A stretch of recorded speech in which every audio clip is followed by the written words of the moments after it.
सभी साथियों का फैम कोचिंग में स्वागत। आज एसएसटी का पेपर जो हुआ था अपना 3rd ग्रेड का, उसका सॉल्यूशन हम वीडियो में देने वाले हैं।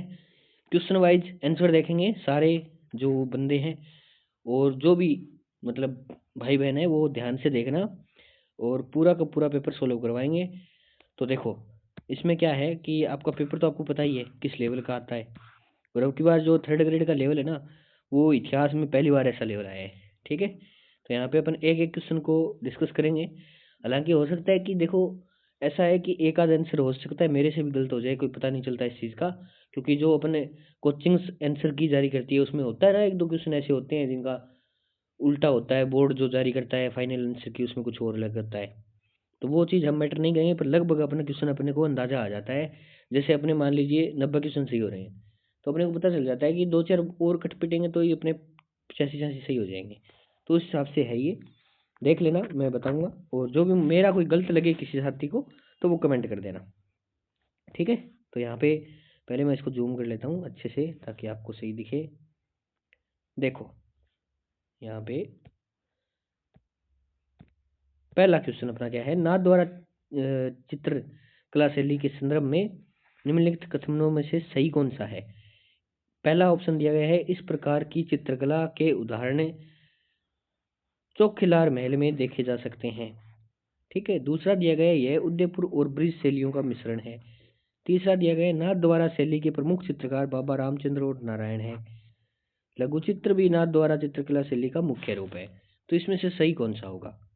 तो इसमें से सही होगा बी और सी, यह उदयपुर और ब्रिज शैलियों का मिश्रण है और नाथ द्वारा शैली के प्रमुख चित्रकार बाबा रामचंद्र और नारायण है। ठीक है, अब इसका एक्सप्लेनेशन नहीं दूंगा मैं यहाँ पे, बी और सी जिसमें है, ए ऑप्शन में है, तो सही हो जाएगा। देखो यहाँ पे एक्सप्लेनेशन इसलिए नहीं देना क्योंकि थके हुए हैं, और पे ये वीडियो देख रहे हैं थके हुए, बस ये पता चल जाए अपने को जल्दी जल्दी के आंसर कौन से हैं। तो मैं यहाँ पे दूसरा क्वेश्चन निकालता हूँ, कुचामनी ख्याल के बारे में कौन सा कथन सत्य है। इस ख्याल को प्रख्यात लोक नाट्यकार लच्छी राम द्वारा शुरू किया गया था। यह ओपेरा शैली के समान है, और महिलाओं पात्रों की भूमिका महिलाओं द्वारा निभाई जाती है। इसमें नर्तक और गायक दोनों होते हैं। ठीक है, तो इसमें ऑप्शन क्या हो जाएगा? इसमें हो जाएगा, इस ख्याल को प्रख्यात लोक नाट्यकार लच्छीराम द्वारा शुरू किया गया था, ए। ठीक है, और उसके बाद हो जाएगा अपना कौन सा ऑप्शन सही है, फिर ए के बाद यह ओपेरा शैली के समान है, ये दो ऑप्शन सही है, ए और बी, जहां भी आपको दिख रहा है डी ऑप्शन में सही है। ठीक है, नेक्स्ट है, सम्मिलित करना है आपको। तो यहाँ पे क्या रहेगा, शैतान सिंह को जो अवार्ड है वो कौन सा मिला है, बताओ जल्दी जल्दी, क्या भरा था आपने? तो शैतान सिंह को इसमें चौथा आ जाएगा, परमवीर चक्कर। ठीक है, इला जिलाबाई को, इला जिलाबाई इला जिलाबाई को कौन सा मिला था? इला जिलाबाई को कोर्ट सिंगर अवार्ड। ठीक है, और विजय दान देथा केंद्रीय साहित्य अकादमी अवार्ड, और जो अपना बच गया डी, डी में जो बच गया गर्मी अवार्ड। ठीक है, अब इसमें आपको अगर मैं बताऊं तो ए में चौथा और बी में थर्ड किस में सही है? दोनों में सही है। फिर आता है सी में फर्स्ट और डी में सेकंड, ये वाला सही है। ठीक है, तो इसका सी आंसर सही हो जाएगा। आगे अपने को थोड़ा सा दुर्गों के प्रकार देखने हैं, औदुक, पारिक, पारिज और वन। ठीक है, तो यहाँ पे क्या होगा बताओ? जैसे हम डी की बात करें ना, डी की, तो डी में अगर आप देखेंगे ना, तो डी में कौन सा प्रकार होगा? डी यहाँ पे वन है, वन दुर्ग का उदाहरण कौन सा दुर्ग है बताओ? वन दुर्ग का उदाहरण है सिवाना दुर्ग। तो डी में आपको थर्ड कहाँ दिख रहा है? जहां भी थर्ड दिखे वो उसको राइट मार दो, ये रहा। ठीक है, अब मिलाते जाना, बी ऑप्शन इसमें राइट हो जाएगा। आगे आता है सारंगपुर भूताला, जो ये युद्ध है, भूताला का युद्ध, जैसे आपको 1227 में लड़ा गया था। खातौली का ये बाबर और सांगा वाला है, ये 1517 में लड़ा गया था। तो ये जहाँ भी ऑप्शन आपको टिक हो रहे हैं तो वो आप कर देना, मैं इसमें आपको आंसर बता देता हूँ। सारंगपुर में सारंगपुर का है वो चौथा हो जाएगा, तो सारंगपुर का चौथा दो ही ऑप्शन में है, तो पहला इसमें सही होगा, क्योंकि भूताला और खानवा तो मैंने मिला ही दिया। एक कौन सा रह गया? खातौली क्या, खानवा 1527 में आ गया। ठीक है, एक बार सही से बता देता हूँ, ए में चौथा होगा यहाँ पे। ठीक है, सारंगपुर 1437, और बी में यहाँ पे पहला होगा 1227। खातौली का युद्ध कब लड़ा गया था? तो यहाँ पे सी में थर्ड हो जाएगा, सामने दिया गया है, और खानवा रह गया 1527। ओके, ए ऑप्शन यहाँ पे राइट हो जाएगा। उदयपुर क्षेत्र में कौन सी बोली प्रचलित है? उदयपुर क्षेत्र में मेवाड़ी बोली। ठीक है, मेवाड़ क्षेत्र है वो, मेवाड़ी बोली प्रचलित है। सेनानी कविता किसके द्वारा लिखी गई थी? मेघराज मुकुल द्वारा। ठीक है, आगे चलते हैं। दो कथन दिए गए हैं, पढ़िए। सभी राजस्थानी बोलियों में मारवाड़ में प्रचलित बोली सबसे महत्वपूर्ण है। कई बार इसे राजस्थानी का पर्याय समझा जाता है। ठीक है, आगे आता है ऐतिहासिक और भौगोलिक रूप से मारवाड़ का राजस्थान में महत्वपूर्ण स्थान है। तो दोनों ही कथन सत्य हैं ये तो दोनों कथन किस में सही है? ए और आर दोनों सही है, और आर ए की सही व्याख्या करता है, बिल्कुल करता है। ओके, नौवां आ जाता है। नौवां क्वेश्चन देखो। कलावधि की राजस्थान में साहित्य कलावधि की आरंभ से अध्ययन तक विशेषताओं को व्यवस्थित करें। तो ये कुछ व्यवस्थाएं हैं जो आपको पढ़नी है, और आपने पढ़ ली होगी, तो मैं सीधा सीधा आंसर आपको दे देता हूँ। तो इसमें कौन सा आएगा पहले? ठीक है, बताओ भाई। पहले आएगा आपका, इस काल में नायकों के विरोचित कथ्यों की कथाएं काव्यात्मक रूप में रची गई थी। ठीक है, एक तो ये क्रम है ना, बहुत रीट में बहुत पूछा गया है क्रम को। ठीक है, तो सी जहां भी आ रहा है उसको राइट मार दो, ए ऑप्शन राइट हो जाएगा। अब बाकी आप कालक्रम मिलाते जाना, फिर डी बी ए। ठीक है, 10 नंबर क्वेश्चन है, फिर कथन वाला है। ओके, तो देखते हैं। पालन आहार योजना कठिन परिस्थितियों में फंसे बालकों की सहायता करने हेतु राजस्थान सरकार की नगद हस्तांतरण योजना है। यह योजना केवल अनुसूचित जाति अनाथों के लिए है। पालनहार योजना में सभी जातियों के अनाथ सम्मिलित है। ठीक है, तो बताओ कौन सा सही होगा? तो ये अनुसूचित जाति वाला ये चीज तो है यहाँ पे, ये गलत मानी जाती है। ठीक है, ये गलत हो जाता है इस वर्ड के कारण। और बाकी आर है, आर कौन सा आ जाता है? आर राइट हो जाता है आपका, सभी जातियों के अनाथ सम्मिलित हैं। तो आपको एक तो अनुसूचित जाति देखनी है, सभी जाति देखनी है, तो सभी जाति वाला राइट है, ये गलत है। ठीक है, तो यहाँ पे और ए सही नहीं है और आर सही है, सही ऑप्शन हो जाएगा। ठीक है, आगे बात करते हैं 11वें क्वेश्चन की, फिर कथन आगे। राज्य में 6 से 14 वर्ष के आयु के सभी बालकों को निःशुल्क अनिवार्य शिक्षा प्रदान करेगा। अनुच्छेद 21 है, शिक्षा के अधिकार से संबंधित है। उपरोक्त कथन में आलोक में दिए गए विकल्पों में सबसे उपयुक्त उत्तर चुनना है आपको। ठीक है, तो कौन सा बताओ, जल्दी देखो। तो भाई 6 से 14 वर्ष वाली बात भी सही है और ये भी सही है, दोनों बात सही है, तो दोनों सही है, ए और आर सही है, और आर ए की सही व्याख्या है, क्योंकि शिक्षा के अधिकार से इसी से संबंधित है ये। ओके,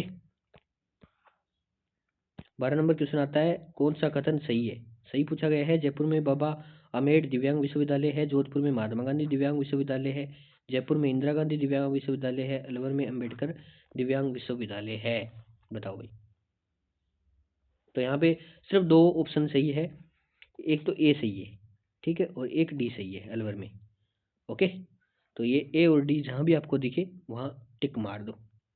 सॉरी, डी नहीं, डी नहीं, ये अलवर वाला गलत है, बी वाला सही होगा। जोधपुर में महात्मा गांधी दिव्य विश्वविद्यालय है। ठीक है, ए और बी जहाँ भी दिखे आपको टिक मार दो, डी ऑप्शन राइट हो जाएगा। ओके, तो जोधपुर वाले में महात्मा गांधी और जयपुर में बाबा आम्बेडकर दिव्यांग। 12 नंबर क्वेश्चन हो गया। 13 नंबर क्वेश्चन पे चलते हैं। मिलान करना है भाई 13 नंबर क्वेश्चन में,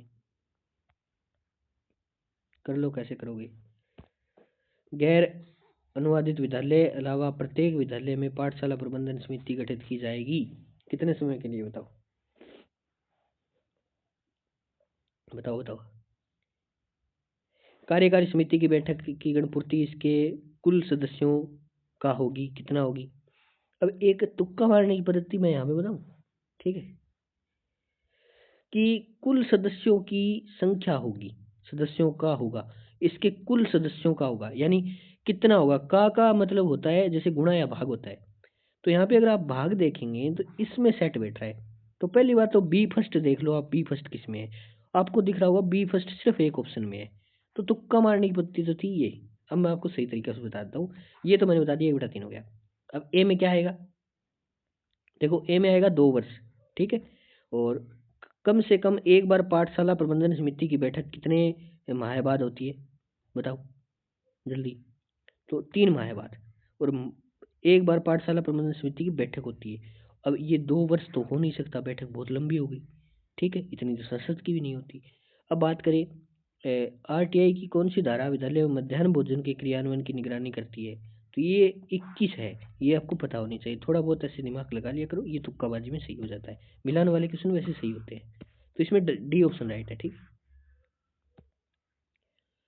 अभिकथन दिए गए राजस्थान में किसी प्राथमिक विद्यालय की अधिकतम दूरी पड़ोस से 1 किलोमीटर की पैदल दूरी होनी चाहिए। शिक्षा का अधिकार अधिनियम से दूरी उल्लेखित नहीं है। तो देखो क्या सही होगा 14 में, बताओ। तो ये तो सही है, और ये शिक्षा का अधिकार अधिनियम में दूरी उल्लेखित नहीं है, ये बात गलत है। ठीक है, तो यहाँ पे ए सही है और आर गलत है, जिसमें सही आर सही नहीं है, ये रहा, और ए सही है, बी ऑप्शन राइट हो जाएगा। ठीक है, राजस्थान में कक्षा छठी से ये 7वीं 8वीं, ठीक है, कक्षा छठी से 8वीं के बालकों के लिए विद्यालय पड़ोस से पैदल दूरी के भीतर स्थापित किया जाएगा। अब ये क्वेश्चन अपने हमने देखा है अभी, इसमें नहीं था क्या दूरी? हाँ, 1 किलोमीटर ये रही। तो इसमें 1 किलोमीटर मार दो तुक्का। ठीक है, और तुक्का मारते ही गलत हो जाएगा। ठीक है, तो ये बात है भाई, तुक्का नहीं मारना है। 1 किलोमीटर वहां दी गई थी, ये सोच के 1 किलोमीटर कर दिया, ऐसा नहीं है। ये 2 किलोमीटर होगा। ठीक है, अब हो सकता है किसी को गलत लगे, तो चेक कर लेना एक बार। मेरे हिसाब से 2 किलोमीटर है, बाकी चेक करना। ठीक है, कक्षा छठी से 8वीं पूछा गया यहाँ पे, और वहाँ पे थोड़ा सा देख लेते हैं प्रश्न में। प्राथमिक विद्यालय की अधिकतम दूरी पूछी गई है। प्राथमिक कोई भी ले सकते हैं आप, देख लेना। ये 2 किलोमीटर है। ठीक है, मेरे हिसाब से 2 किलोमीटर है, देख लेना, बाकी आप चेक कर लेना।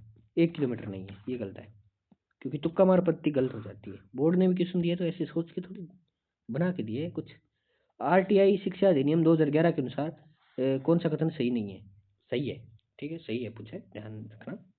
कार्यकारी समिति में न्यूनतम 50% महिलाएं होगी, बताओ होगी क्या? नहीं, ये गलत है भाई। कार्यकारी समिति प्रत्येक माह में न्यूनतम एक बार बैठक करेगी, बिल्कुल सही है। और कार्यकारी समिति माता पिता सदस्यों में सभापति का चयन करेगी, बिल्कुल सही है। कार्यकारी समिति की बैठक में गणपूर्ति कुल 1/2, ये गलत है। ठीक है, ये तो ऊपर दिया गया था 1/3 ना। हाँ, तो ए और बी कहाँ दिख रहा है आपको? चौथे ऑप्शन में दिख रहा है ना, 16 में। नहीं नहीं नहीं, हमने बी और सी करा है ना, बी और सी। हाँ, तो बी और सी कहाँ दिख रहा है? ए में दिख रहा है, तो मार दो टिक, ए और बी और सी हो जाएगा। ए ऑप्शन सही है इसमें। ठीक है,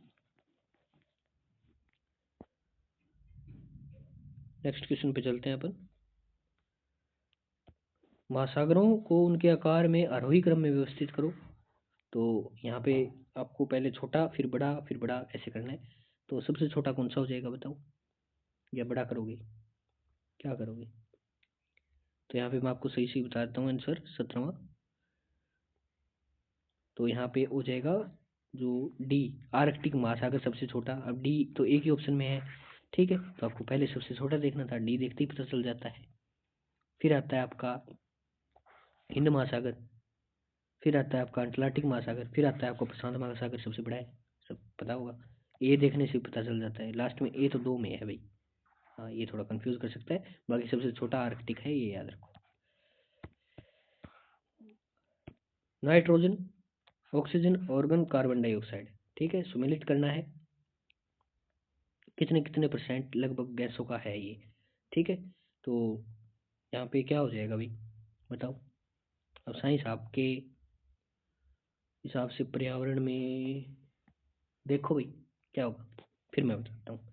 चलो मार दें, ठीक है, डी ऑप्शन राइट हो जाएगा। ठीक है, ए में थर्ड है, यानी नाइट्रोजन में 78%, ऑक्सीजन में 1%, 21%। ठीक है, और ऑर्गन यहाँ पे 0.93%, और कार्बन डाइऑक्साइड यहाँ पे 0.03%। ठीक है, ये हो गया। अब कथन दिया गया है, लवणता के कारण महासागरीय जल का घनत्व बढ़ जाता है, और नदी की तुलना में महासागर में तैरना आसान है। नदी की तुलना में महासागर में तैरना आसान है, बताओ भाई क्या होगा?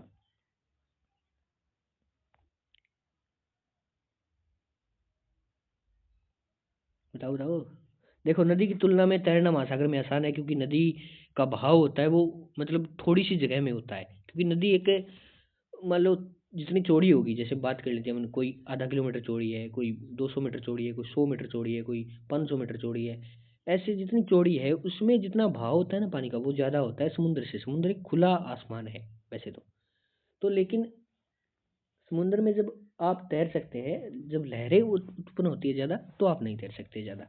लेकिन इसमें कोई कंडीशन वगैरह नहीं दी गई है, सीधा पूछा गया है, तो हम यहाँ पे पहला कथन सत्य मानेंगे। लवणता के कारण महासागरीय जल का घनत्व बढ़ जाता है, ये बात भी बिल्कुल सही है। तो ए और आर दोनों सही है, और आर एक ही सही व्याख्या है, बिल्कुल सही है। मोटे अनाज की फसल है, 20वां क्वेश्चन है, मोटे अनाज की फसल है, बताओ कौन सी है। तो यहाँ पे मक्का है और जवार है, सबको पता है मक्का और जवार। तो ये ए और बी जहाँ भी आपको दिखे टिक मार दो, बी में है, बी ऑप्शन राइट हो जाएगा। 21वां, कौन आरंभ में औरंगजेब का साथी था किंतु बाद में लूटमार का जीवन अपना लिया, उनका लगातार पीछा किया गया परंतु बुंदेला भूमि अपघृत नहीं की गई थी। ठीक है, तो यहाँ पे कौन सा हो जाएगा बताओ। यहाँ पे हो जाएगा सी, चंपत राय। ठीक है, सी ऑप्शन बिल्कुल राइट है। तो मैंने आपको अभी 21 क्वेश्चन करवाए, और नेक्स्ट वीडियो में आपको लाइव मिलेंगे थोड़ी सी देर में। इतने एक चाय की चुस्की हो जाए, ठीक है, इतने आप ब्रेक लो थोड़ा सा, और लाइव आते हैं फिर थोड़ी देर में ये सारे क्वेश्चन करा देंगे अपन। ठीक है, तब तक के लिए जय हिंद, जय भारत।